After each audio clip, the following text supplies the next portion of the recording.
Hello, everybody. This is Vivin Zever again, and we're going to be having a filmmaker discussion with Mia Adnan, who is an independent filmmaker from Pakistan.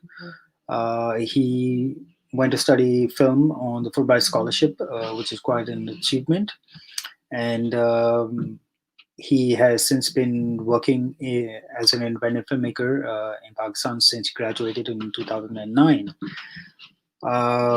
So we're going to talk to him about the cinematic landscape for independent filmmakers in Pakistan and get his verdict on how things are. And hopefully, you guys will learn quite a few new things and how to approach uh, independent filmmaking in Pakistan. So, without further ado, let me just start talking to Mia Adnan. Yeah, Adnan, how are you doing? Hello, hi, I'm good. How are you? I'm good. I'm good. So, why don't you just tell me a little bit about yourself, and then we can take it from there. Well, you gave pretty much a good, couple lines of who he was, but basically it's the same. Yes, I'm a filmmaker. I'm based in Pakistan. I went on the scholarship. My forte is mainly writing, directing, producing, more like a writer director. And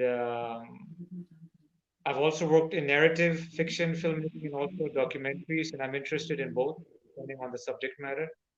Otherwise, I'm open to like I've had an opportunity to travel. So I've been visiting the US a lot. So I usually commute between LA and Islamabad in terms of the network and friends and just filmmaking in general. But other than that, we can talk further and discuss whatever you have in mind or you want to know further about. So you had studied at Chapman University, right? That's why you keep going back and forth between LA and Pakistan. Yeah. Is that correct? Yeah. Yes, it's Chapman University in Orange, California. And how was that experience for you? What was one of the things that you take back, to Pakistan as a filmmaker from that program? I think one of the because before I went to film school, I was, this was like, somewhere like around 2006 when I went to to Chapman. Before then, and at that time, even there wasn't much of a concept for film schools in Pakistan. Even the media thing hadn't boomed as much as it is today. I think there were only, three, four news channels. Filmmaking was not, a viable option for most people unless you were already in the industry or sort of it was like a family or like friends who were already working in some capacity. So the fact that I went to study film, um, just for me was very exciting and it was like a dream come true because in Pakistan I was working as a consultant in the IT sector, which had nothing to do with filmmaking. But I met somebody who happened to refer me to the Fulbright scholarship and said, "Why don't you apply?" And I had no idea that you could get the Fulbright scholarship in film. And I believe me and another girl were like one of the first two people who went actually for filmmaking um, on the Fulbright scholarship. And now you guys, many years now it's like a regular thing every year. There are a couple of students doing film. Yeah, So but it's still not as especially for the arts. I don't think they give quite a few because the majority of them is towards development and those sort of sectors. But the arts is something like maybe out of 110 you'll get three or four every year, but not more than that. right, right, but we changed that because when Yeah, we were yeah. applying, there was probably, like there was I don't think there was any. So when they and it was sort of like I think the first time they even just gave it a shot to see what these guys will do. And I think since then they've given it. Yes, I agree. It's not like the main. Once we went and came back, I think since then they've definitely given a quota for film art and even graphic design, animation. Hmm. I think even somebody went with us animation like or the year after us. So that trend has picked up, which is good because I think Hmm. it played a big role, especially when you come back, especially today in storytelling and the media and also just films in general that need representation. But coming back to the film school experience, just to be in an environment where you're with like-minded people, talking film, reading film, making films was just such a special experience in itself. You're not, a misfit. You're not like a person who's like, what's he doing with his life? Um, everybody around you has the same passion for film. And I think that was one of the best experiences I had in terms of just meeting people with those kind of aspirations, and also the international flavor that we had at the film school. Because before I went to study film, it was always just Hollywood. That's what we grew up watching. And even in the film school, there was some you know attention given to international cinema, but mostly it's always been like mainstream Hollywood or classic Hollywood films that were made in the past. But meeting students from different parts of the world, you get exposed to cinema from Spain, from Japan, from other countries which you probably may not have seen otherwise. Hmm. Uh, and I think that I really was one of the things which stayed with me, that I saw the palette is so much bigger than just this one, part of the world. And you can get, cinema as good, if not better, from other places as well, and inspiration from them as well. And a lot of cinema in Hollywood does get inspiration from other parts of the world. I think that's another thing which stayed with me. And also, being from Pakistan and an environment of other people, I was, in a way made aware of myself more than perhaps if I was in Pakistan, taking it for granted. So when it came to storytelling, when you write characters, you automatically write, a character which might be, a white dude in America, and you say this guy did this and that girl did that. But when I was writing the script, I had to ask myself questions, because again, I hadn't seen characters which were from Pakistan, or let's say like Heel was about this kid with the supernatural gift, and I hadn't seen a film from Pakistan about a child like that. So automatically you'd relate to films made by Steven Spielberg or other stuff, and like, okay, this character has to be in America. But then even the students challenged me, the class discussions, and that kind of helped me realize that if this hasn't been done before, it doesn't mean that it can't be done today. And I think that stayed with me even today. That although, I mean, I feel as a filmmaker, you can write, about whatever you want to write about, as long as you can identify with the truth in that story, um, and obviously learn about the world you want to make. But that self-identity thing is something which is important to, as a compass in terms of what stories you want to make, or what interests you. And suddenly it opens up a whole other world of ideas and possibilities, which I think obviously that experience helped the environment, the students, and obviously the film school. So you identify primarily as a writer director. So can you tell me a little bit about your journey from going from IT to writer director? Like what was the tipping point when you decided that you wanted to write and direct stories as opposed to other possibilities in film? Well, the thing was that when I did my undergrad in IT, it was a BSc in computer science or something, and obviously my parents were always, they were supportive of, okay, if you want to do filmmaking, that's fine, but first complete your studies in something which is more dependable, like something which you can fall back on. And I understand Yeah. that completely.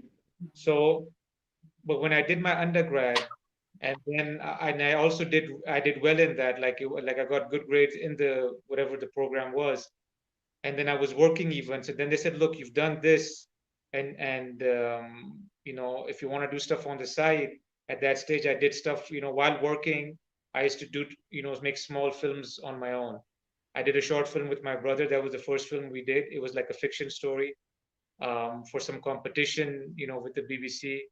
This is like, many years back. And then the earthquake happened in Pakistan, in 2005, I believe. So we did a documentary on the earthquake. That was purely because I wanted to do something regarding that story. But because obviously I had this germ for filmmaking, I thought the one thing I could do is maybe make something. And there was something with the British Council which lined up incidentally, which allowed me to do that. So again, I'm still doing two jobs. But then when I got the Fulbright scholarship, and it was tough to do the jobs, because again, it was fine. I was getting paid. It was, work was very simple, but it was very dry. And for me, it wasn't something which I was, that much emotionally invested in or that passionate about. Although it was fine, I was doing okay. But when I got the scholarship, because I was always hesitant to go and study filmmaking, a field like filmmaking in the US, and really, break the bank for my parents in terms of financing it. So I was always 50-50, and I just kind of was doing stuff. But then when I got the scholarship, they really, felt like, this is still on your mind, and they gave their complete blessing. And that's how then I've kind of, completely shifted to film. And although that experience has helped me in many ways, even the years which I worked in IT as a consultant, but obviously, being in film was just a game changer for me, and the scholarship enabled me to do that. And then, I haven't looked back since. But did you always consider yourself a writer director before you went, or were you open to other ideas, or how did particular that particular decision, how was that made? Well, as a kid, I think when I was 11 or something, the first video I made was more on special effects. Like, there were these little things disappearing and appearing and like stop motion. I had my dad's VHS camera. So at that point, I wasn't really thinking about writing, directing, and all of that. I was just making these videos and feeling excited when I shared it with other people. Um, but then when it came to the short film I did, I had to write something. There was nobody else that was going to give me something to write, so I had to write. And then but I did want to be a director because I think when I saw Back to the Future and, E.T. and some of these films, I was always like, wanting to be the guy because I had stuff in my head. And I was like, okay, I can see this like this, but I didn't know how to make it happen.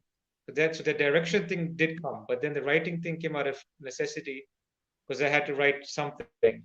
And then I've kind of realized that it's such a powerful tool to be able to write your own script because it gives you the opportunity to tell your story, more than let's say somebody else gives you a script, which is fine as well. But there's something more personal and something which only you've created versus something which may have existed without you.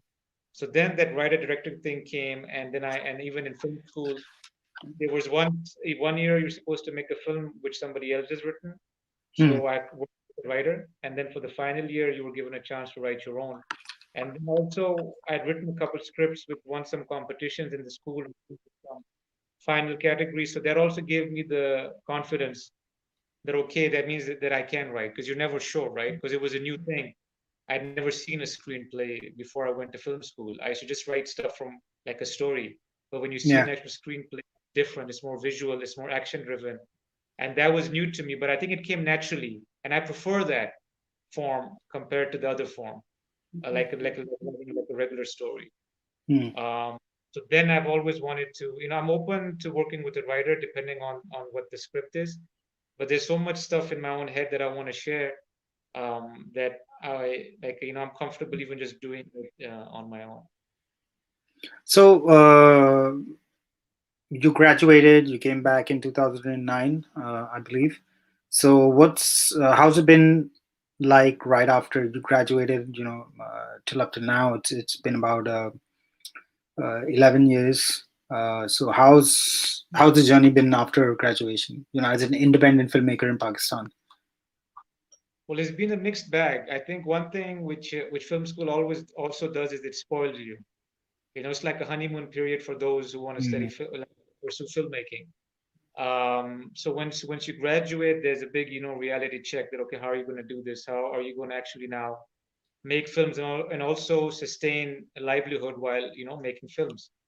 Um, there was a period of a few years where where I was in a bubble where it kind of and I didn't feel it that much because when I graduated with Heal, and that was a film which fortunately did really well. So I was, for a few years I was just traveling with the film every few months, and I was, sort of in a way, living that thing about being a filmmaker on the festival circuit.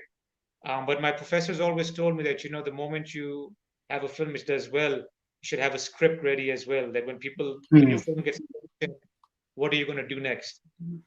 And I always felt that it'll happen. Something or the other will line up. So when that period of heal kind of was over, and this was like in probably 2011 2012, I was doing other stuff on the side, like small stuff. But then I really, because I came into filmmaking to make films. I wanted to either make a feature film or a feature documentary or something like that. um, I didn't want to go back to short filmmaking because I felt that I had, to some extent, whatever I had to achieve in that, like the film got a lot of success. I wanted to do something above that. But again, short filmmaking is good for learning as well, to practice your craft. So now I'm open to even making short films if I have something which I want to make, just to try something out, or even like as a sample to show people what you have in mind for like a feature. Um, so then it slowly, because when I came, I had mixed feelings. I wanted to write and direct at the same time. I said, okay, maybe I'll start teaching. So it was funny when I applied for some film school to teach. I was told that I was overqualified and I was too young. So that kind of hit me a little bit because I was like, I don't know if that's a good thing or a bad thing, Yeah. because that could have given me kind of some consistent way to keep on, maybe earning some money and at the same time, spending more time on filmmaking. But then I realized that was, and this is going to probably come back to why I started doing workshops eventually. Because I wanted to teach, I wanted to share whatever I had learned. Film schools were still coming up gradually, and obviously the quality of what's being taught at film schools is mixed. Some places are teaching good, some something else. Um, so that was a time when I was also then figuring things out. So then I started doing small gigs, and also because of my qualifications and I guess whatever recognition Heel had got, I was able to work even as a consultant, sort of like a film consultant for other NGOs and other organizations which had videos which they wanted to, where there were issues of storytelling in the narrative, how they want to make it better. And then I did some workshops on the side. And I like the gig where I kind of really went back towards making like a big film was when I got the opportunity to make The Journey Within, the Coke Studio documentary. And even that was something which, whether as a filmmaker, for good or for bad or whatever, I am very selective about the kind of work that I do. So I always want to do something which connects with me versus something which I can do for like a quick buck. So incidentally, when I was in film school, I had actually come across the music for Coke Studio, and it always impressed me, and it left an impact on me. This was in 2006 to 2009, and when again 9/11 had happened and all of that. So that incidentally, lined up in a way where I got the opportunity to actually tell the story about the show, which was a blessing. But then I dived into that completely, as a full time. Like I wrote the concept, then I produced the film. I was hired for the gig, obviously, so it was financed, and I got the same crew that was with me for Heel back to make that film. The cinematographer was a film student friend of mine, so was the editor. So it was again everything lining up, and then that project was big in terms of the scale, but also the time, because it was again like coming back to indie filmmaking or like filmmaking in general. These things never go as planned. They start, they stop, they start, they stop. Um, but then that was where I kind of made a bit of a network in terms of people in Karachi, Lahore, Islamabad. Otherwise, I was more like from the outside in. I'm not in. I would always consider myself as a filmmaker from the outside in. I'm not really in that circle of where filmmakers know each other and stuff like that. But it was good to connect with people and work with them for that project. But so that was a good time in terms of the documentary doing well. And then after that, even I've been doing consulting for different projects. I haven't like I'm writing my own screenplay, something which I learned I should have done earlier. But I spend also a lot of time writing 2, 3 scripts, and then they need further work. So between that and between smaller gigs and consulting and teaching, my main thing is still to try to get a screenplay together, which I can one day, get made like for a feature. Other than And the, how three ideas which I want. and how close are you to that? I mean, do you, because right now from when you came back to now, the landscape of cinema has changed quite a bit because it's gone Right. from the revival of cinema in Pakistan to sort of like almost being on its deathbed now, with less venues for exhibition as well, because screens are not as available as they were then. So how do you sort of how do you see yourself or other Pakistani filmmakers being able to actually get their movies shown, even if they sort of try to get it made? Do you mean because of the corona situation, or No, but well, yeah, but even before then, you had Indian films being banned, so that was the lifeblood of most cinemas in Pakistan, where they could attract an audience. But since then, obviously, and then now with the corona, a lot of them are just lying dormant. I think obviously, I mean, this period right now is a it's new territory for everyone everywhere. It's not just Pakistan. Everywhere, is gonna get, people are gonna get affected, especially smaller films and smaller, setups. Um, but I think, I'm hopeful that in terms of, time, this will get better. It will improve. And also, it's allowed filmmakers, especially writers, to have this period where the pressure, if you're able to, let's say, if you're able to manage, your livelihood for some time, you don't have the pressure of having to, feel guilty when you're sitting to write, because writing is a long process. You Mm. literally have hours doing nothing and you end up doing something. So that benefit is there. But obviously, when Corona started, there was a big mental block as to what's going on, right? So that phase is now kind of gone. You've accepted that this is the reality for the next few months. And it allows you to kind of make a routine where you can manage your life and also write. Especially if you're a writer, I would say this is a perfect time to do that, and something which I want to myself even work on. The thing about what happens tomorrow, I think, you never know what happens. We have obviously online distribution has become a big thing. And obviously, that's going to play a big role in the future. So, and also, I think animation, one shouldn't just limit yourself to live action. Also, animation is something which is going to be a platform which a lot of people already are falling back on, even if it's in terms of feature films or short films or TV series. And animation has opened up this dimension of making content which is not just limited for, say, kids or cartoons. And so depending on what your interest is, I wouldn't, although the uncertainty is there, you don't know which way it's going to go, but that doesn't mean that if you don't have a story, you can think small, think focused, and if you can still get stuff done if you want. And some people are getting stuff done. you know I like to take my time and think about what I want to do, but there are people out there who are, still making films. You might see music videos come out. I'd like to do a music video this time in a friend of mine.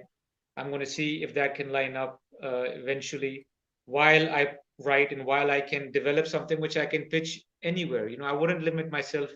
Like the world is your oyster in terms of, filmmaking. Like we were speaking earlier, like, we're over there, but you can still write a story which has a human element to it, which would connect with, let's say, somebody in Pakistan, or write something in Pakistan which could connect with somebody in Canada or the US or wherever. So that opportunity is still there. Um, and I have no doubt that this thing will eventually subside. So let's say like next December or next July, you might actually be in a position where you could have your film start to get into motion. Till then, you can do small stuff. People are still doing things within the standard operating procedures, which obviously is a bit of a like effort, Mm. extra thing to manage. But I think one should be hopeful that we can learn from this time and we can use it in a positive way versus feeling like the world has ended and we're doomed, Mm. which can happen True. sometimes. Yeah, but let's hope it doesn't happen now. We still need to make our movies before that happens. Inshallah. Uh, so when you came back, what sort of creative support did you have or were able to get? And you know, from then to now, what sort of changes have you seen in that setup or that structure? Because you've said that you're more of an outsider looking in, and you don't have any connection in the film world in Pakistan. So, was it difficult as an independent filmmaker? Uh, I just, I mean, mean, I know you said that you were in a bit of a bubble, but after that had subsided, at least. Right. Like in terms of like before I came, I mean I didn't literally didn't know anybody, but I had this film which some people had seen. You know, some people from the industry, some people, you know, just the people in general got a bit of press coverage when we released it online. It actually even screened at one of the first Gandhara festivals, and it got received really well. So there was this slight bit of buzz about the film and, you know, this filmmaker and all that. And obviously, at that stage, we were just a few. Like it was probably me and a couple other handful of people who perhaps came back and, or perhaps even had their film shown on the festival circuit. Like I don't know how many people had that done in 2009 and 10. Now, obviously, Hmm. this has changed. You know, a lot of people have been going and screening and showing their stuff, which is great. But then I did get to meet some people, you know, but obviously it was through that person to person meeting where I got to build on that network. Simply by seeing my film, you know, I was expecting somebody's going to just give me this great project to make that, hey, thank you for coming. This is your film. We love it. And here's a lot of money. So obviously that didn't happen. And, you know, for filmmakers who are, let's say, coming back now or sort of graduating, even if they have a great film, they still need to network or be able to uh, have something solid in their hand that they want to make versus just relying on the laurels of, let's say, their last film. So when I met people, then yes, now, you know, over the years, there are some people that I know, but obviously I have to have something to share with them in order to be able to make something. And so I know some people in Pakistan now, I know some people in the US based on the same, you know, experience I had with the festivals. So it's just a matter of me, myself, getting something ready and I can say, okay, here is the script I want to make. Who can help me and who wants to be a part of it? You know, so that's my own thing where I can actually get it in a position where I'm comfortable sharing it with them. But it was a journey. I wouldn't say like as I landed and people were waiting to welcome me with open arms. Like a lot of people even saw my film and just kind of, you know, walked away. They didn't really, you know, either maybe they felt that, you know, maybe it wasn't their kind of filmmaking, or whether, you know, there were some established people who even saw the films and just kind of, you know, didn't think much. But obviously that film had a reputation of its own, so I knew that it was good. But I didn't. It didn't really deter me in terms of, you know, oh, you know, what am I going to do? And obviously my, you know, I have different people that I look up to in terms of cinema. Some of them are from here, but most of them have been from, you know, films that I saw growing up as a kid, and obviously now a lot of international cinema. So I've always been wanting to compete at that level, and always use that as a barometer for, okay, what's, you know, is this working? Is this good? Is this bad? And obviously our own cinema is also now improving in the sense of storytelling. There are some filmmakers who are doing good work versus, you know, just the general stuff out there. So you've spoken a little bit about international cinema. Is there any particular director or a filmmaker that particularly inspires you? You know, or for the stories that you want to tell? I mean, it's like the one of the, like again, Irani cinema is cinema that I got exposed to more when I was in film school, and I don't know how. I think either at festivals or something somewhere where someone referred me to something, or because I hadn't seen a lot of Irani cinema before. But, and that also helped me decide to make Hegel in the sense that I saw characters which were similar to our culture and a story being told in a good way. I hadn't seen that in Pakistani cinema. Not to say Mm. that Pakistani cinema, you know, there are a lot of films from back in the day, you know, which are great, you know, but for my taste, my thing was different. So I didn't hadn't seen characters in the kind of world that I had envisioned them. But Irani cinema did that for me. And one of the films was Total Skin Fly. The director is Baman Gubadi. Yep, yeah, that's Um, one of my favorite films as well from there.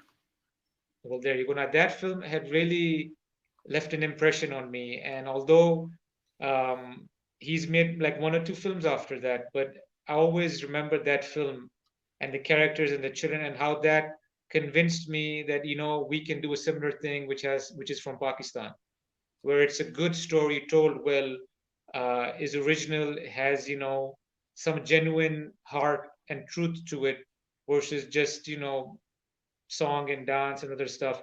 Not that there's anything wrong with that stuff, but again, it's different from what I was interested in or the way I would do it. So, he's one of them. Then there's a guy who did a film called La Haine, which is a French film by Matthew Kassovitz. That's a film Yes. which also stays on my mind a lot. And again, a professor at film school had actually recommended it. Um, and then there's some other, there's European cinema, but I think La Haine, Turtles Can Fly are two of the films which always I come back. Like I probably watch them again and again every few years just to, especially if you kind of feel like, why did I get into this field? And also just to Mm. refresh your interest in what you can do with a good story and good filmmaking. Yeah, it's important. It's important to have that sort of a representation, to see the kind of stories that are similar to yours, or that are already on screen. But also, that inspiration, because you have, being an artist is just like a roller coaster, and it's like you Right. said, it's always good to come back to why you actually decided to get into, this madcap sort of career. Yeah, because everybody else tells you you shouldn't have. So you need to Yeah. go back to why in order to suddenly get a jump start.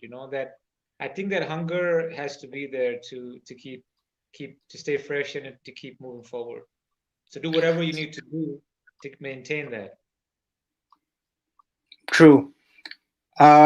So obviously, you said that you've been working on a couple of things. Do you think that you'll be able to get some sort of creative support, from Pakistan? Are there any avenues that you've been able to explore, or sort of, think that it might help you grow as a filmmaker? Um, well, there's one thing I want to do, especially after the journey within cricket. So the music, whatever, part of it, obviously there's so much more you can do, but part of that thing which I had in sight to take out has come out in the journey within. And then, but now I want to do something on cricket. And obviously, when the journey within, um, I think can be a stepping board to that automatically because it's a documentary for which the main character is music and Coke Studio story. Um, Whereas in this other one, it would be cricket. But I'm figuring out which, because there's so much, either it could be like a series, either it could be like a one feature doc, and there are very few references to look at. Like even recently, just a couple documentaries have come out, one on English cricket, one on Australian cricket. And there's one which was done on the West Indies some way back. But there's nothing else in terms of cricket documentaries per se. So, there's some people that I've talked to in terms of the research and other stuff. And I think again, it comes back to me jumping in. And I'm hopeful that for that particular project, things may be more open to lining up. Also, because a lot of reliance could be on stock footage, it might even materialize, maybe in this time period. If I can get my concept ready and figure out what I want to tell about it. Um, Otherwise, I guess it depends on your project. There's some people, and if other people are interested in what you want to do. Sometimes you're right. There've been times when I've written, when I've people have contacted me for a concept or something, and they have these big ideas, and they say how they're completely into it, but then after some time, it kind of fizzles out for various reasons, or like maybe they realize they want to do something else, or they didn't realize it was going to be like this. So you have to find the people that are like-minded, and there are people like even in Pakistan and everywhere where but it's not always going to be in the mainstream or in cinema or what they want to make. I think that can be a step forward in order to do something together. Otherwise, you can collaborate with somebody outside Pakistan as well. Like-minded mind is more important, I feel, to in order to have the product which is what you want it to be. Also, is it difficult to just figure out the financial part of it all in Pakistan? Is that a huge hindrance? How, I mean, how have you been able to figure that side of things out? Again, it's a mixed bag. Like in terms of when you're doing smaller projects, everybody thinks that to write or direct something, it should be almost done for free, right? Like they Hmm. don't give. It's like the same thing as if you're a doctor, if you're a banker. I mean, it's just more interesting, but it's like it is a serious profession. There are people Yeah. who, and it's also I think it should carry more weight because it's a very personal thing. You put a part of you in your film.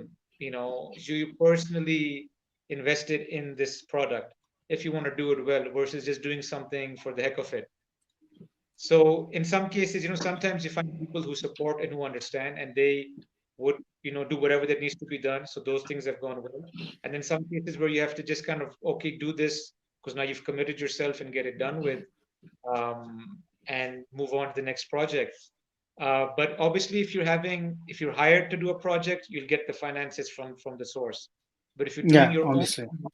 if you're doing your own thing, obviously the challenge is there, and unless you can, like, I haven't had to go and as such find a sponsor, but there are obviously you'd have to find a sponsor, or you have to find a channel which you want to partner with, or you find an entity which is interested in investing in your film, for so and so reason, which could be to make money, or it could be to just because they want to do something in this field, just because they wanted to be a filmmaker and they weren't able to do it, and they had money to spend.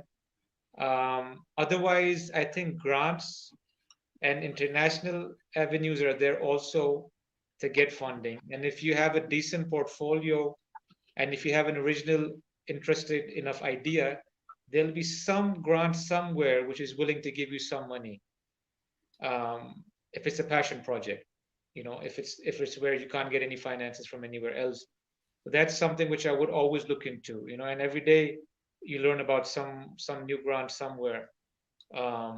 Unfortunately, there aren't many that are focused on Pakistan in particular, but then you can go for the ones which are international. There's a lot of funding in the Arab world for Arab filmmakers. I wish there would also be some part in for this area, and there are also some for India. Pakistan seems to always come into the international bracket where the whole world is an option, but obviously then there's more competition. Yeah. So that's an area where obviously there more needs to be done for filmmakers here who are not part of the, let's say, the popcorn business, and just making stuff which is the same but making money. um, but you can make good commercial cinema too, if the right story is there and the right aesthetics and Exactly. support is there, there's nothing wrong with good commercial cinema. But it's just very rare, and much much less than otherwise. That's true. That's certainly the case in Pakistan. Uh, you said that you're interested in making a doc on cricket. Do you think that there's been a shift towards more documentary filmmaking coming out of Pakistan rather than narrative, or is that just for you because for whatever reasons? I think documentaries are one thing which initially, a lot of NGOs were making like small documentaries about their work and stuff. So that industry in a way exists as well, which is not maybe part of cinema, but it is Mhm. docu-film being made about different subject matters and stuff like that. Otherwise, I think, and then the documentaries made which are, more about the, sensationalizing, or let's say the negative aspect of the country, which again, I think as documentaries should do both. You should reflect the reality. Pakistan has a lot of good and bad, and it's important that both those narratives, are shared. Um, so documentaries in certain areas about how Pakistan is a terrorist state, or like is got all these problems, are definitely ones which have done really well outside. And some of them are valid in terms of what they're trying to highlight. But there are also stories which are positive in nature and are also true. So I would hope that both of those find a market even outside the country, because obviously outside looking in, Pakistan has a different lens versus inside out. I think you need both of them in order for the society to learn as well from the bad, and also to share with the world that there's also this good narrative in the country, and documentaries have played a role in that. But there've been very few stories which are about normal stuff, like let's say like music or like cricket. Not that they can also Mm. be tension and conflict in those stories as well, but there are very few documentaries made, or let's say biographies, documentaries on people from Pakistan, like Nusrat Fateh Ali Khan, Idi. There are people who are also, like, whenever you go to the West, you Google anything, there'll be documentary made on everybody. So we need more of those things as well in order to Mm. just identify our good side as well. We've seen the bad side, and we again should continue to learn from it, because obviously we don't learn from the bad side. But we also need to know that there's a good side as well, and also so that the world can see that, okay, these guys have a, because also you get this inferiority complex. You're like, okay, so like this mentality where we can't be as good as, let's say, somebody from somewhere else, which is obviously not true. You could be as good or bad as anyone anywhere. So documentaries have a role in that, but they don't do as much, I think, on the other stuff that I would like on normal stories, not just about the problems. But the feature films are doing more of that, like entertainment, and trying to show more of the I guess the soft image and stuff like that. But then they're going too soft. I think a balance is important, somewhere in between, where you can tell a truthful story without necessarily an agenda, and make it well, and people will connect with it. And I think would even identify with it, because these good and bad people everywhere identify with it, because everywhere there's good and bad. So, do you think that because how the playing field is right now in Pakistan for cinema, not just independent cinema, but do you think that there's more of a space for documentary filmmakers to sort of to have their craft sort of shown, or narrative films, like your fiction films? And also, I'd like to add that we've had this conversation with Haya Fatma as well. The same thing that you're talking about, where there's no middle ground. It's either you show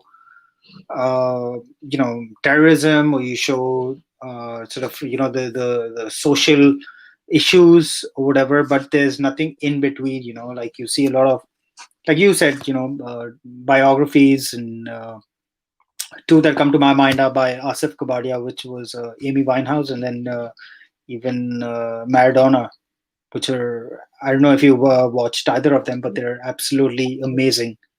Saw Maradona.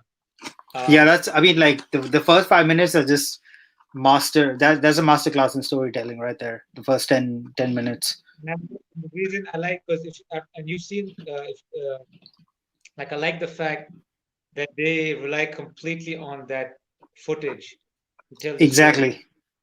And it's something which we don't do that much in documentaries here. I'm Mm. hoping gradually people do that more, but it's something which I even learned when we were cutting the scene for for A Khalif in the second half of the Journey Within. There's a time period where for like half an hour we don't see anybody, we're just watching the footage. And if you have good footage, I think that's the best kind of real filmmaking, that because you just show it and you kind of have the narrative with no voiceover. It feels like a film versus it being like an info film.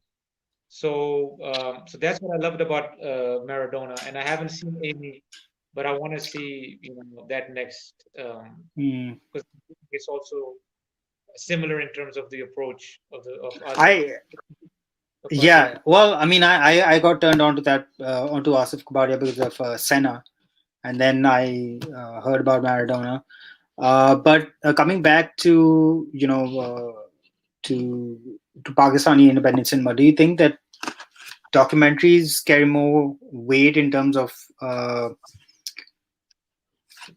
them being financed and made, rather than the fiction films? Do you think that's even a problem, or if it is, what would be the reason? I think documentaries, obviously, depending on how much traveling, etc., may or may not be involved, are obviously lower on finance. requirements versus narrative filmmaking. So if there's a limited budget, or let's say if you're a filmmaker and you want to make a film, documentaries usually also come about based on somebody's need, like a setup. Either it's an NGO or it's a channel or it's some theme or some subject matter where somebody wants to make a film on this subject matter, and then filmmakers pitch an idea, and one of them gets selected, gets funded, and gets made. you know then there's the rare case where somebody wakes up in the middle of the night and says, I need to highlight this issue, or I need to make this story. I've met this person somewhere who more people need to know about, and that comes about from yourself. And then you have a camera and you can actually get it done easier, much easier than, let's say, if you have to make a fiction story about it. So obviously it's more accessible. And I agree, like in Pakistan especially, there's so many stories around the corner, you meet so many characters, so it's easy to get suddenly motivated to suddenly focus on one and make a whole story about it. But then you need to be patient as well, and you need to commit time. You can't just spend one day with somebody and say, hey, this is gonna I'm gonna get great footage and I'm gonna tell a story. If there's a character which interests you, then obviously you have to give it time. And the best documentaries usually do that, where you spend anywhere from a month to a few years with the person, and you can get some story around what it is that you were, I guess, initially sparked your interest. Um, so that's something which would come from yourself. Otherwise, there's always some setup wanting to make some documentary, and depends on how creative you can be with the content and how open they are to letting you do your thing, that you might be able to make a feature documentary, or maybe a short documentary, which can also be of interest as a film versus just what it's highlighting. It's interesting that you spoke about certain things being while documentaries being funded. Uh, One of the issues that came up in my conversation with Haya, and you've probably met her as well because she's a fellow Fulbrighter. Um, is I've that heard of her. I'm not sure if I've met her, Oh, but okay. I've heard she's done Yeah, a lot of so good. Yeah, sorry, please exactly, go yeah, ahead. she's done some really good stuff. And one of the things that she said is that the visibility, something that you've brought up as well, is that what we generally end up seeing is what we think is just out there. So the fact that we also need to be exposed to more stories, whether they're documentary or narrative, to see the possibilities of what are out there, be able to be open to those, to whether it's as a filmmaker, but also as producers and financiers, and the broad spectrum of filmmaking, really, that becomes important as well. Because if you're just seeing stories about terrorism, or you're just seeing stories about uh, uh, one or two social ills in the society, you're just going to be thinking along those lines as well. So it becomes important to look at more stuff as well. Especially it's tempting because you see, because those films get a lot of attention, for whatever, like in terms of, those are things which the West only wants to see, because they have a certain image of different areas, right? So they always see this side of the world from a certain lens. It's important to, like, again, I said, it's important to reflect on the bad, because we Hmm. need that as a society to learn from it. We can't be blind to that reality that, oh, this doesn't exist. It does exist. You need to talk about it, because hopefully the reason you make a film is that you want to avoid those problems from happening in future, right? You want solutions to come about for the problems which you've highlighted. At the same time, you also want to break the stereotype, which the lens is, where people see, oh, you can see, like when people see, I'm just going to speak from my own experience. Like when you see the journey within, over there, they say, so their musicians are just like us. Also, they're sitting and they're not, like, and especially in the ones from Coke Studio, like our musicians are very kind of low key, mellow, almost look like somebody, very, I wouldn't say, I guess, respectable, in terms of appearance, versus when you see musicians from, let's say, the West, rock and roll stars and everything. So they were very impressed by the sophistication with how these people carried themselves, and also what they had to say. So that's part of sharing a reality which they didn't were not exposed to otherwise. So I feel like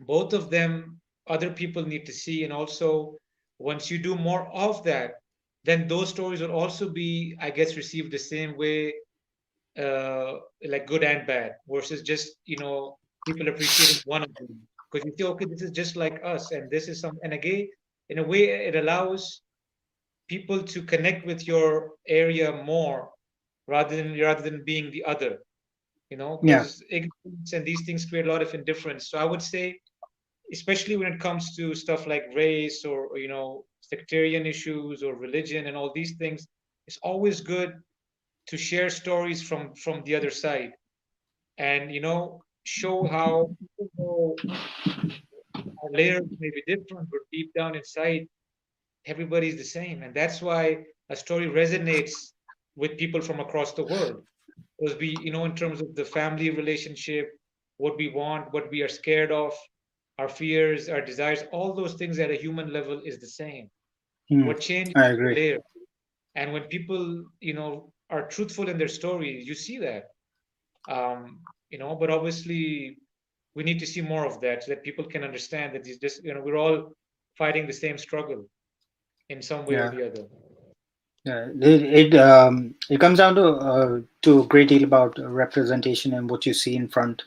And you Yeah. rightly said, the lens that you look at it from, um, because that's how you're going to change the perception. And that's where art can really Definitely. massage the harshness of the life that we sort of live, especially in third world countries. Yeah, and there's so many stories, where people are doing great things. And some of them, every now and then, you come across something online, or somebody's made something, somebody's taken an initiative to do something about someone. But there's so many where, the more they get told, I think I would also hope that, even the government or some way, some infrastructure has a setup where they have these list of biographies or list of stories where they allow people to compete and pitch an idea and allow those films to be made without obviously putting too much of their influence on it. But I think those would allow films to at least be documented, about different things about Pakistan, if we're talking about Pakistan, in terms of their sports, their music, their culture, um, you know, even just the police force, like different things, reflective stories about different areas.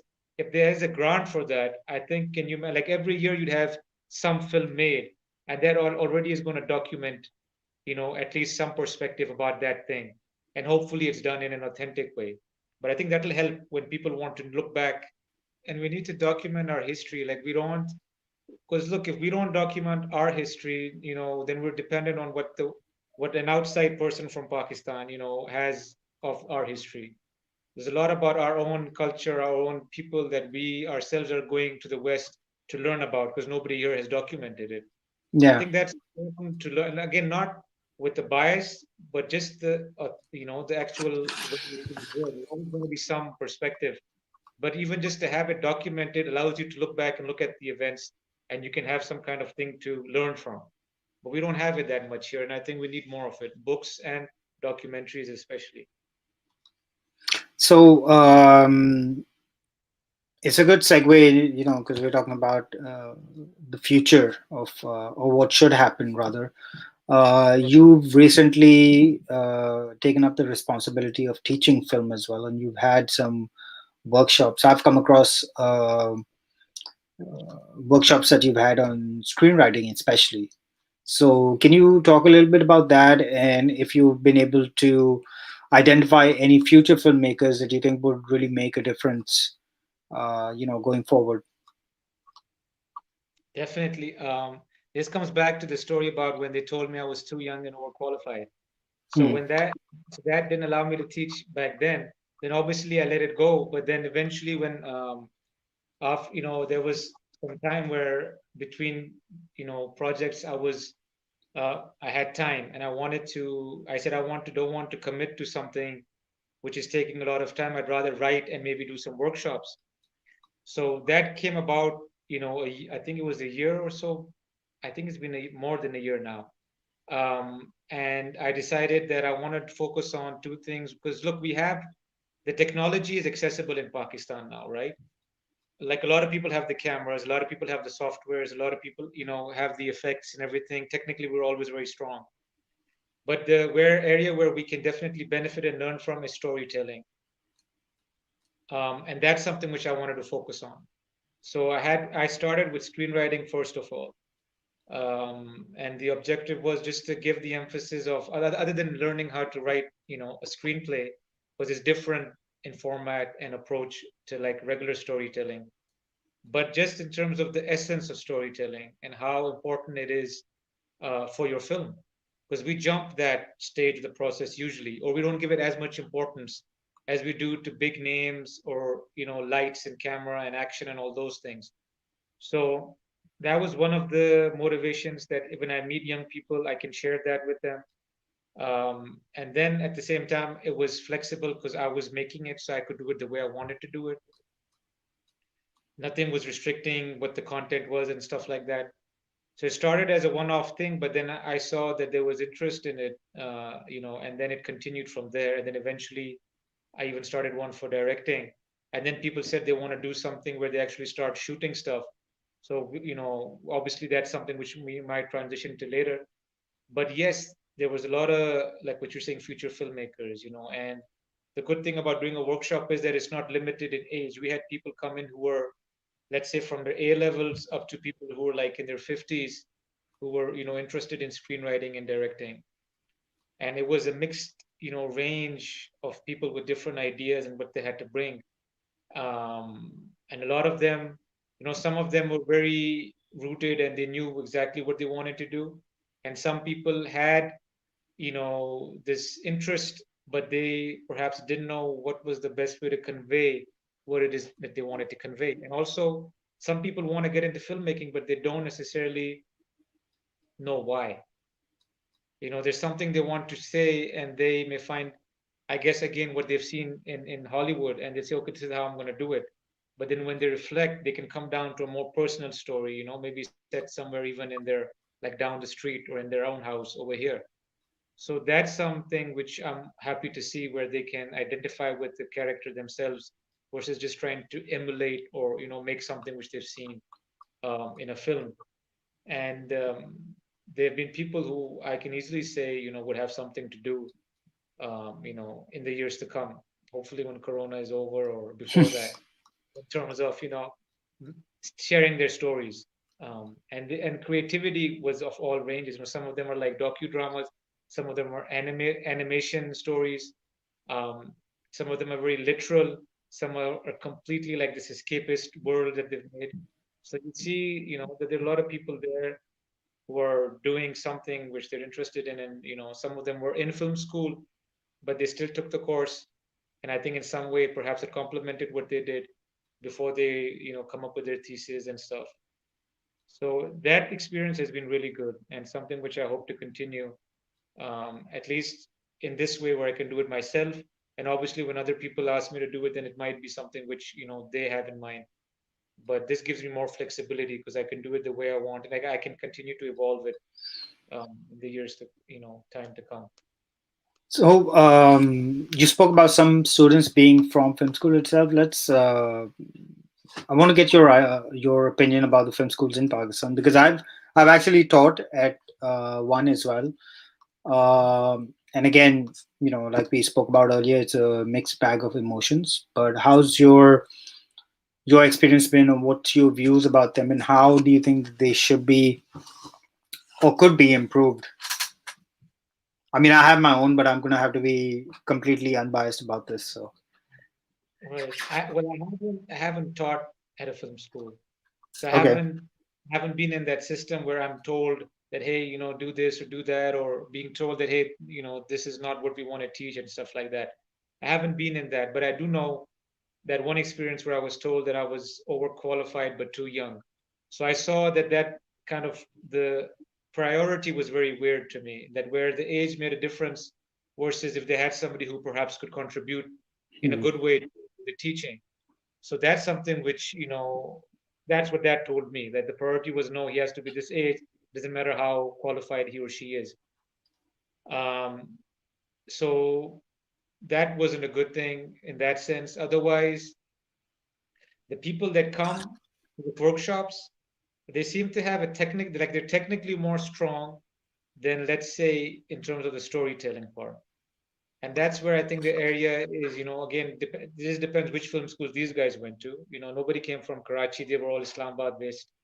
So, but one of them came from the US, but she was still doing her program, and she Okay. liked it because it complimented her. She was about to do her thesis, and she ended up writing her one of her shorts, which she may or may not end up choosing as her thesis. I don't know, but the workshop helped her do that.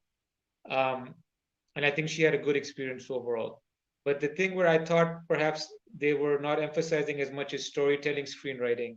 It was always about, this will happen quickly, just focus on production, cameras, this and that. Whereas every stage of the process is you telling a story, not just in your script, even when you're making your short list or where you're visualizing a scene or where you're framing something, you are telling a story. So rather than focusing on, the glamorous part of it, I think storytelling was what I felt was an area which they could work on more from whoever was teaching them. I don't know.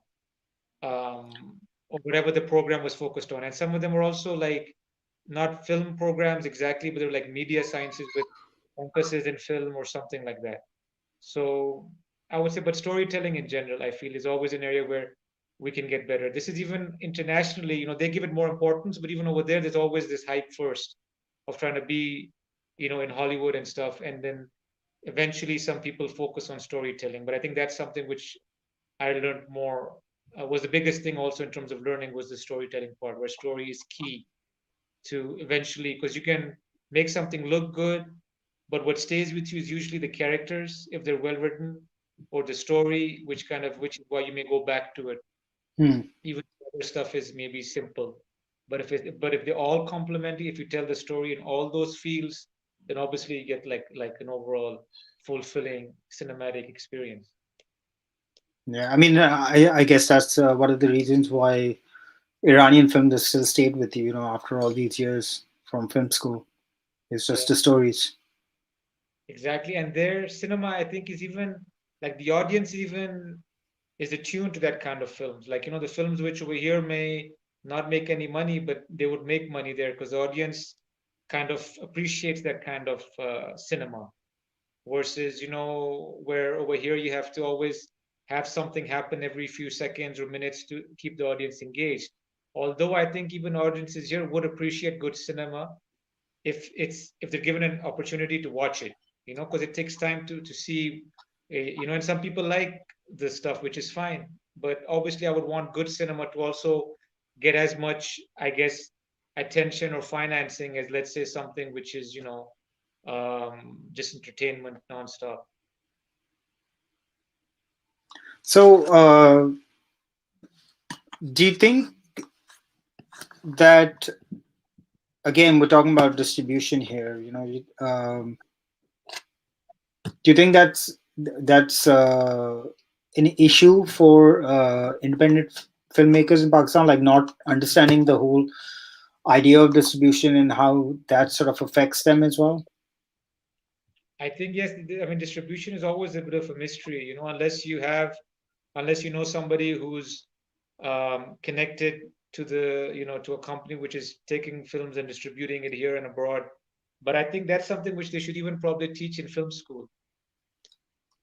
I don't think they taught us in. I don't know if there was a like a proper subject of this even in the Mm. US. No, no, not even because I went to Florida State and they don't have that. But you do have certain schools who do that.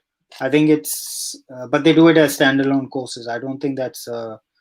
Yeah. So, but it's something which needs to be talked about. Especially Hmm, now it's so much with online distribution. Because that's, if nobody is financing your film, and if you're financing it yourself, distribution is one way where you get your money back, and hmm, obviously it's also one way where you get to share the film with the people, yeah. um, other than just putting it online. So the I think that's an area which does need more attention, especially in Pakistan, especially the way things are now. What do you do with your film when you finish it, other than putting it online? And also, if does it have a market other than if it's not a film with these two big names attached, and meeting a certain criteria, how do you share it with the world? Maybe the market is in Pakistan, but maybe people outside Pakistan want to see that film. So how do you reach them and have some kind of financial, return from it as well? So, I mean, I think that's some area which has always been a bit of a mystery, and I think I would hope that more light can be shed on that, where it can be simple that, hey, we screen your film, we like it, we do it, we don't like it, we don't. But even now, one doesn't know where to send something unless you're already partnering with the setup, and then they're responsible for it. So now, before we, before we end this discussion, there are two questions that I'd really like to talk to you about. The first is very early on into the thing you spoke about film funds and how those can really help independent filmmakers. Have you had any experience with that side of things, and what's the best advice you think you could give to independent filmmakers in Pakistan? Because it's not something that is widely known to a lot of filmmakers, especially the newer ones who are coming up. I would say there are some they like I don't know it on the top of my hand the websites, but there are if you Google stuff like film grants, international film grants, or if you Google like I don't know if there I don't think there's any for Pakistan in particular, but there are Hmm. many grants in Asia. Then I mean when you start competing, you're competing either with the world or then you break it down to Asia. Usually, or then it comes down to subcontinent, Southeast Asia. So then it keeps becoming small. So obviously, the smaller the bracket, you might have a better chance at getting selected if your story is more unique and focused on what they're interested in. So do that first of all. Find the grants which are for your area, and also some people shy away from the application process. You'd be surprised how if you just go through the effort of submitting, um, even if you don't get it the first time, you learn that this is what you need to do so you improve it for next time. But you'll be surprised where people may actually respond and you might actually get some funding versus being like, who's going to make all this paperwork, these forms, the budget, all those things sometimes people don't want to focus on. But especially if you're just a director or a writer, but you can partner with somebody who could perhaps help you with coming up with the numbers and let's say, or like a producer, um, and you might get grants which you otherwise didn't know you could get. And especially for if you have your own equipment and if you want to make a documentary, I think I can say for sure there would be some grants that you can tap into. They may be small, but they be at least be giving you something to make your project a reality versus if Hmm. you're doing it completely yourself. Um, there are some in there's a Doha film grant, which again is more for Arab filmmakers, but they have it for post production in But Pakistan as well. yeah, I think only the post production grant is open to the Exactly. South Asian countries, but the So that's production one is just for the Arabs. yes, that's what I meant with the limitation. Where for the Arab world, there's a lot of opportunities now, and but somewhere and also for India, I think, but for Pakistan, we happen to not have like by opportunities. I mean, ones which are focused just on us. You know, we're just competing within Pakistan. We're always Hmm. competing with the world in a way that allows you to push yourself to be better. You have to be so good that if you can compete with them, that means you have to be a better storyteller. But Yeah. again, that's one which I know about recently, where again, just for post production. Then there's also there's some grants with the thing where you went, the Asian Film With Academy. Yeah, so I was also part of the Asian Film Academy. So the Busan Film Commission does provide quite a few, Yeah, and then those grants can be in kind or they can be monetary. yeah. But yeah, for development, for script writing, they have those, and those are primarily based for Asia. So that's always a good thing to check out. But then, yes, there. There's also What's that? Sorry. Berlin. There's also There's Berlin. Berlin. Yeah, Berlin, and you have been a part of Berlinale talents as well, right? So that's something. If you're an alumni, I think you can tap into. Yes, and but they're also looking for. I mean, they since you're alumni, so they kind of just let you in the door much quicker. But they're also open to like every year it's fresh. Anybody can apply, and again they have different categories. So it depends which part of your production you're in. You can find something which you perhaps. But again, it also takes effort find these things, as Hmm. a creator you don't want to worry about these things, you always just want to focus on the creative part. But I think for young upcoming filmmakers you have to be able to put both hats on. You do your creative work, then you do your producer work, and that'll make you a better filmmaker in the future. And also it'll give you opportunities which you won't get if you're just going to focus on your script, because it's not gonna get made by itself, right? And eventually you need to connect some dots to get it made. Definitely, yeah. It's. I think that's one of the things that a lot of budding filmmakers they seem to forget that it's a community that makes a film, but it's also, for lack of a better word, a huge part of finances as well. And it's a big effort. It And some is. people, It is. some people graduated and they completely changed their profession because what they thought filmmaking was, and it's not easy. Like even if you want to make films, sometimes you can get swayed away easily. So it just depends on how bad the germ is or how bad there's a need for you to say something. There'll be good times, there'll be slow times, and then there'll be times where you have to pick yourself up or motivate yourself, and like we said, see things which were the reason that you wanted to make films in the first place. And if it doesn't click for you anymore, then maybe that's fine. It's not the end of the world. Filmmaking is as big as you want it to be for yourself, and if it is still motivating you, then yes, then by all means continue, but you have to keep So moving. yeah, no, that's something I'm sure the filmmakers who, especially independent filmmakers in Pakistan, who I hope will watch this.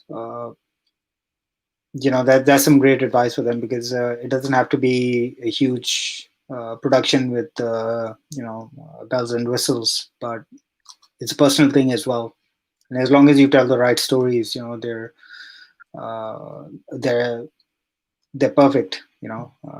But coming to the last question, uh, what do you think that Pakistan as a country can do to support cinema? And yes, we can talk about the government passing laws or whatever, but on a political level, but also as independent filmmakers, like what is our responsibility to help speed that process up? I guess in terms of sharing is caring is the old philosophy. Like if Yeah. some people share things, some people don't. Some people keep the cards hidden if when it comes to getting help.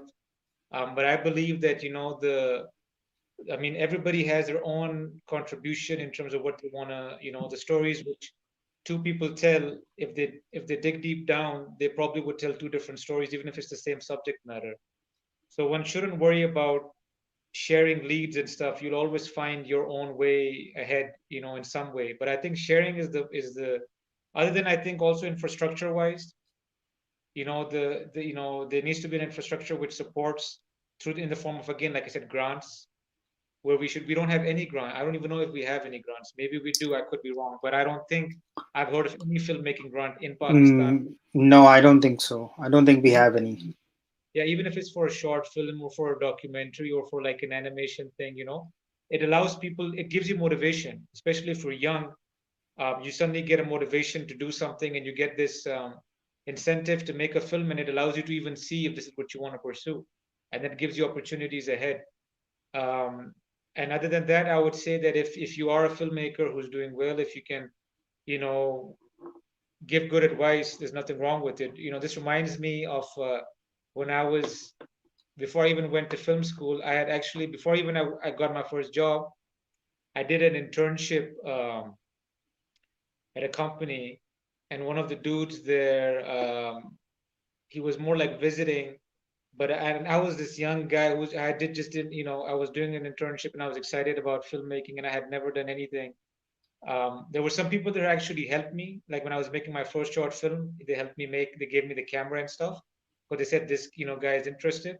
But this one guy, he told me straight up that, what are you nuts? I mean, don't waste your time. Just walk away. Find a job, settle down. I mean, you're going. There's no point pursuing film. I mean, whatever it is that you want to pursue. In a way, I got what he's saying, but if I didn't have the drive in me myself or the stubbornness, I could have been easily swayed away. So in a way, it was a good test that what he said. I guess motivated me even more to go ahead in this field and maybe do well in it, to do something where I can say, this is something which I have contributed, or I want to continue doing it.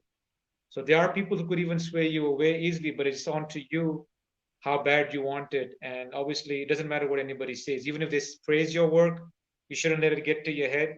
And even if they don't like your work, it just doesn't mean, it just means it wasn't their cup of tea.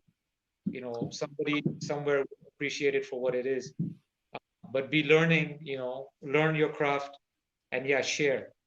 If you can share even wisdom, or share, like, an opportunity with someone, I think that's one way to pay it forward, at least locally or otherwise.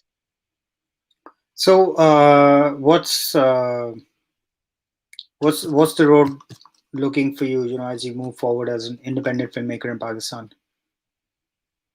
Well, I want to, like I said, do something on cricket. I've been procrastinating about it for a while, but I want to eventually, in these days, at least get together some kind of concept which I can then share around and see what get some feedback on that and see how I can perhaps get it made. And also, I have ideas which are not set in Pakistan, which I eventually want to pursue as well. And I need to write those. I've written drafts of those, but obviously they're not at a level where I feel they're ready to get considered. So I want to do that, and at the same time, I might actually do another workshop um, online. I did one online workshop, but I probably would do another more sort of formal one while this period of Corona is going on, because I usually do one every couple months. It has been a while since I haven't done one. So between the documentary, the workshop, and my own writing, I'd be focusing on those more. And then there are a couple possibilities with other people. It just depends what can line up during this Hmm. time to see what was possible. Okay, well, I wish you good luck with that. I certainly would hope that the cricket documentary comes through quickly. Um, a lot of Pakistanis would love to see something like that. Inshallah. But good luck, and hopefully, we can keep on talking, and I hope to hear some good stuff coming through from your end. For sure. And good luck to you, man, and everything that you're doing that side. And then Thank you. hopefully we can meet up, in Corona or post Corona sometime. Whenever is possible, definitely. Whenever. But it's good to connect to this for sure. Yeah, for sure. Technology is Zindabad. Exactly. It was nice talking to you. Take care. Same here. Thank you. Take care. Bye bye. Bye bye. So, guys, that was Adnan, and he is a brilliant filmmaker for Pakistan. It was lovely chatting with him. And some of the key points I would say from that chat would be, the representation of stories that we see on screen are the ones that will definitely help us grow as filmmakers, but also set the impetus for the kind of stories that can come, uh, in the future. So be mindful of that, in terms of the kind of stories you want to tell. And always keep trying. That's something that we've heard in other talks as well. And you just have to be persistent, and you have to have that drive, and your stories will be seen and they will be heard wherever wherever they can be. But one of the key things is to learn how to tell stories well, and the rest is the rest will just happen. So I'd like to say thank you for tuning in, for watching us today, and good luck with the stories that you want to tell. Bye bye.